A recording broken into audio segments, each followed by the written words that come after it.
Well, hello, and welcome to Friday's edition of Evening Jesus. Tonight, we're wrapping up our conversation with marriage and family therapist and my good friend, Stephanie Zimmerman. You know, Stephanie, no one's an expert, right, in how to survive a pandemic or how to make your marriage thrive in the midst of it. We're all rookies when it comes to COVID-19. We're all sort of walking on the bridge and building it at the same time.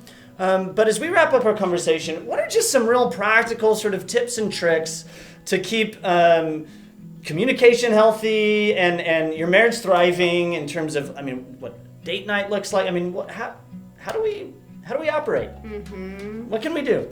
Yeah, so this has been a really tricky time to get those date nights in, right? And so for some people who have older kids, they've been able to do the Starbucks runs for a little bit, leaving kids at home.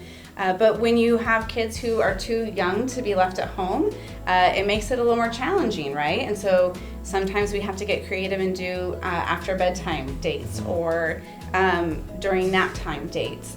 I remember, again, when my kids were really young, reading a blog of a mom who put Easter eggs in the backyard filled with candy and said, "Oh, hey kids, everybody go outside and find some Easter eggs, lock the door," and had 15 minutes of date night time with their kids or with their husband, and the kids are outside and they're totally occupied and fine. But again, you got to keep in mind what age your kids are and what's appropriate for your family and all that. But the one thing I would say to remember before you even do any of that is, are we individually getting our needs met? Because if we are trying to come together and have this date night time, and I'm on sensory overload and you're on sensory deprivation, we're gonna have a really hard time coming together. So make sure that we're getting those individual needs met and then get some together time. And let's not have high expectations. We're not gonna make a 7-course meal here for each other. It might just be, let's throw a glass of wine out on the table and have some relaxing time listening to music or having conversation together. That's awesome.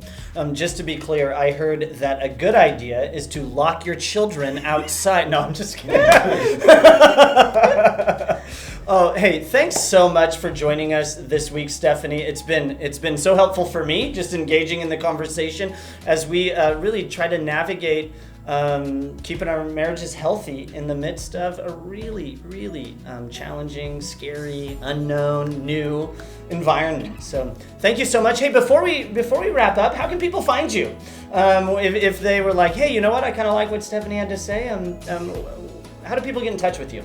Absolutely. We have a website, ZimmermanTherapyGroup.com.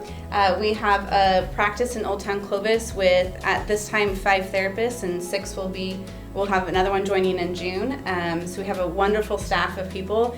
We are doing in-office therapy at this time, but we also do teletherapy. So that is always an option, but I encourage you, if not our practice, any practice, because so many practices are online right now, and so teletherapy is so available. This is a great time to start therapy if you haven't already. That's such a great point. And as always, we very much recommend therapy at Neighborhood Church and that idea of an emotionally healthy spirituality. Mm-hmm. That we can go to all the Bible studies in the world, and it's really not going to have the impact if we're not dealing with kind of the stuff that's going on the inside. So appreciate what you do. Appreciate you spending a little bit of time with us this week. And Neighborhood, thanks so much again for joining us this week. And don't forget to tune in this Sunday for Church at Home. See you later.